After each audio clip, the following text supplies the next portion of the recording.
let's start the second session, which is another security tutorial. So, first one, we've been kind of exercising the access control, which is really important for the authorization.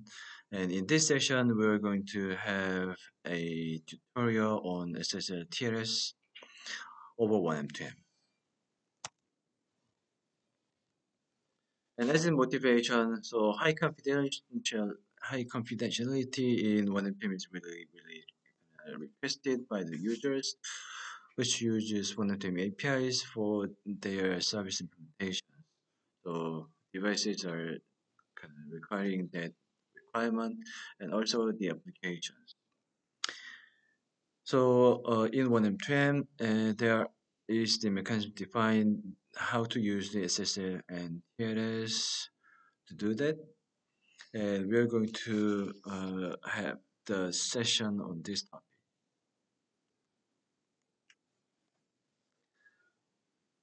So there will be the overview. How do we use SSL TLS enablement over Mobius, which is the implementation. And as a preparation, we will insert the open source one, which is openSSL, and we will create a certificate, and we will kind of use it for the HTTP and MQTT.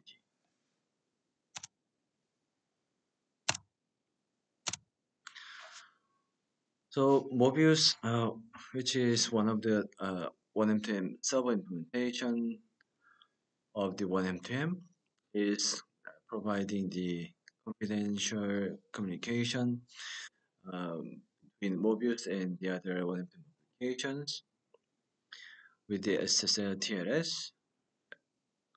And we were going to kind of explain more details how to get the certificate and how to kind of generate the keys and use of those things for the SSL and TLS communications between the oneM2M applications, which can be the oneM2M device or which can be the oneM2M the outside application or smartphone applications, and then the platform.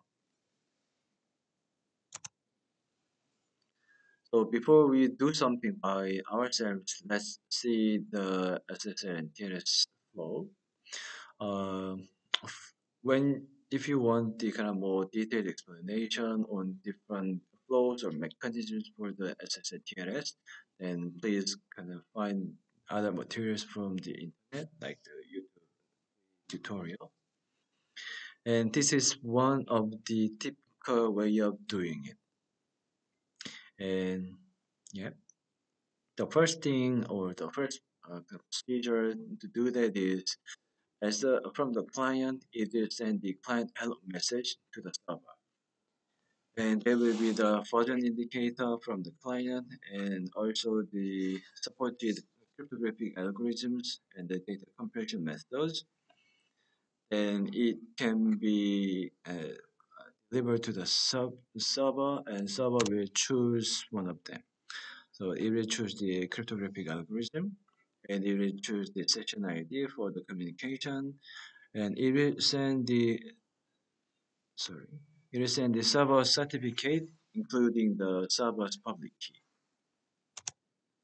And after that, the client will verify the certificate, and there could be a couple of different ways, and maybe it can get to the certificate authority server to confirm it, or it can um, do the verification locally with the other mechanism. Anyways, this is not the point. And finally, the client is creating the secret key and encrypt it with the public key of the server. Then when server get that shared secret key, then he can decrypt with his private key and confirm the shared key, something like that. And then the client after that can send the message to kind of check if the server got the key that it sent before correctly, and server confirms, which is the final step of the handshake. So after that, they will use the shared secret key for the communication, and that is the encryption enabled with the key that they have exchanged. And to do that, firstly, we need to install the openSSL, which is the open source. And this is the guide for the Windows, how to set up. And of course, you can do the similar thing in different operation system like the Linux and the Mac OS. So please refer to the information on the slides. So we need to kind of use the proper setting for your openSSL. So the first thing is depending on the directory that you install the openSSL, it, the path would be slightly different. So please refer to your own setup directory, and you can go to the openSSL and then the binary folder. Then you will use the command that we provide in the slide. So the first thing is the path configuration. So like this, and you should kind of use your own directory path for the correct setting. And next, we are creating the key pairs in pen file of the certificate authority, which is the openSSL that you have installed locally. Let's do that. So in the same directory, this is a command that we put in the slide. So we will hit enter. Now we have the key pairs. The next with the pen file which contains the key pairs. Now we are going to create the kind of certificate which is for the certificate authority. So the is ca.crt. So let's do this.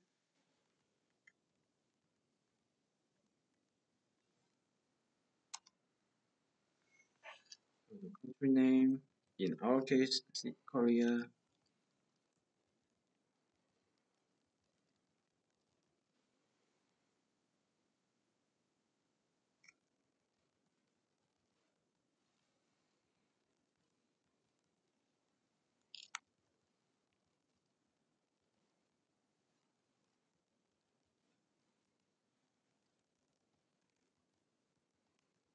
IoT Center.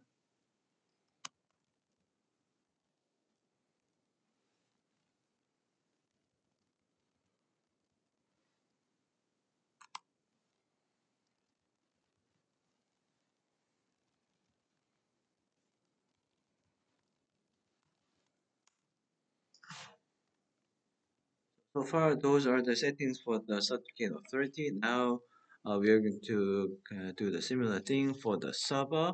In our case, it is the Mobius oneM2M server. So, firstly, again, we are going to create the key pairs for the server.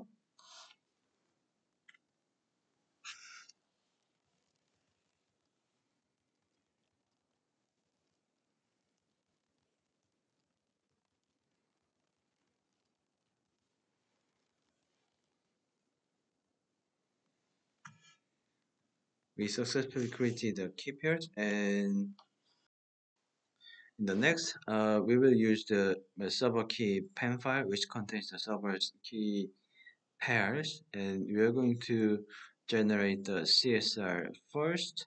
CSR stands for the certificate signing request, and with that, we can finally create the server's certificate. So this is the intermediary procedure. Say that. So we will do that.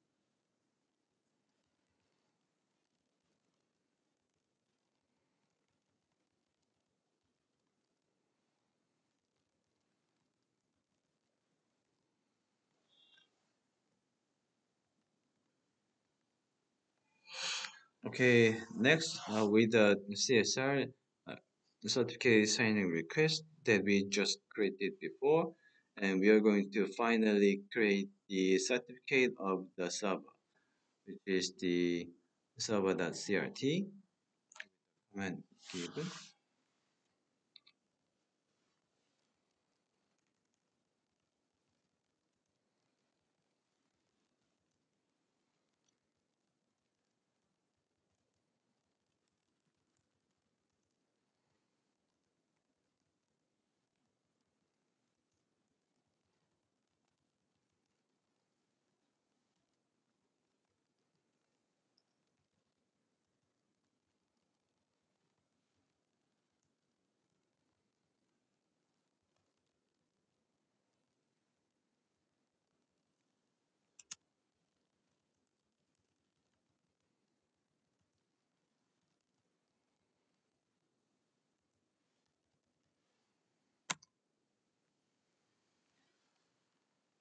Now we have the certificate finally, and let's see how it looks like with the command.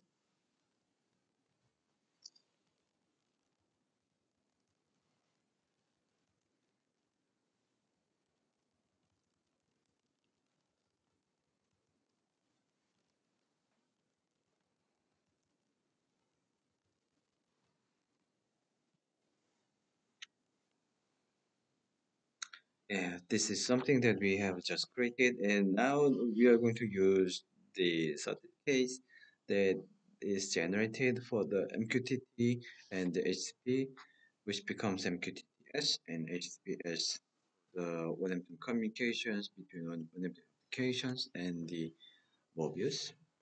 So firstly, to use that in the Mosquitto for which is the MQTT broker or the server, we are going to create two folders in the Mosquitto directory, and we were going to put the ca.crt, which is the CA certificate file, and also the server key and server certificate file in the other directory.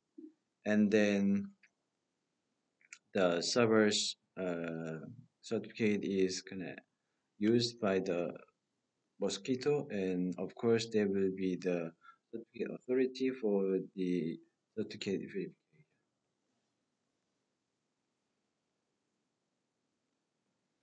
So those are the directories, and we have created that state.crt and server.crt and also server/key server hyphen key dot pem, and we're going to copy them in two folders, and yeah, one file and the other files in the directories individually.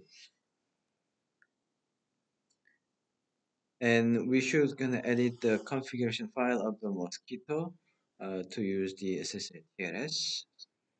And in the conf file, you should do the similar thing. In the mosquitto.conf, you should put the setting like this. So we will use the port number 8883, and for the C file and the SAT file and the key file, we put the correct path in your local machine. This.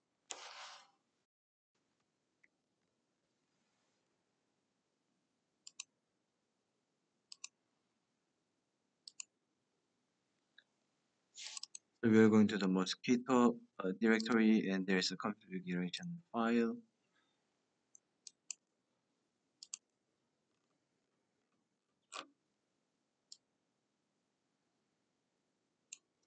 So those are the 4 lines that we put additionally from the slide.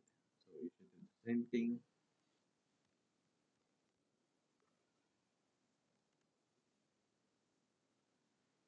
And to kind of enable the secure communication over the MQTT, the Mosquitto server, you should kind of stop the currently working Mosquitto without any SSL TLS with the first client, let's start Mosquitto if it is running, and then you will use the secure communication with the configuration that we have configured like in the second command.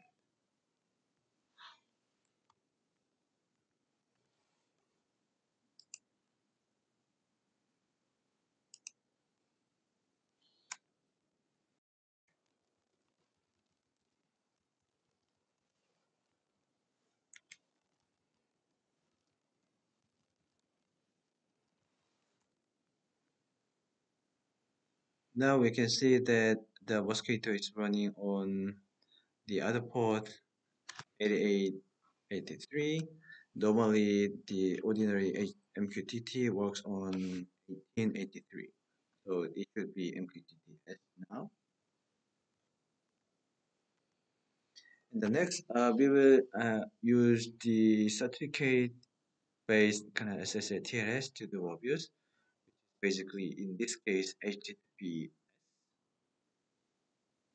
And if you have any kind of PAM or certificate files already, then you should delete it first, and you should use the created files in this session into the right folder, which is the Mobius root directory.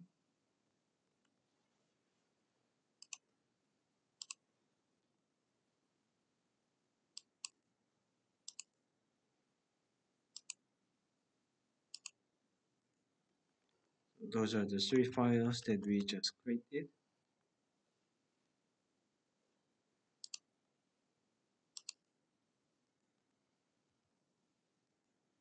So we have pasted those files into the Mobius root directory. And then we need to change one setting in the Mobius.js to enable the secure communication.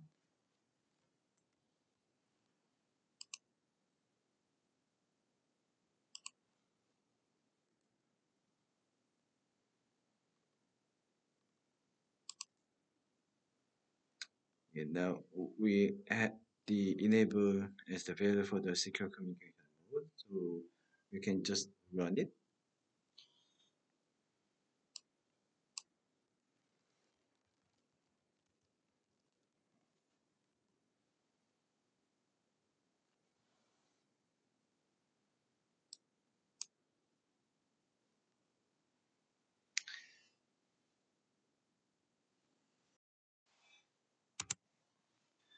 So all the preparation is done, and now we should see how it works. And before we see the real demo, let me explain what's the difference between the SSL enabled mode or disabled mode. So in this slide, this is the enabled version. So when we send something over the HTTPS, then all the packets are encrypted with the keys that we shared from the client and to the server. So for example, on the right hand side, when you see the packets, everything is gonna, and when we don't use the encryption, then it should be, for example, the ordinary HTTP, and anyone can get the packet with the packet sniffer or the Wireshark. So after this presentation, we are going to show you how it works with the Encube as our kind of client, which is the oneM2M in this case application, and then the Mobius, which has the face and the PAM files that we have generated. Thank you.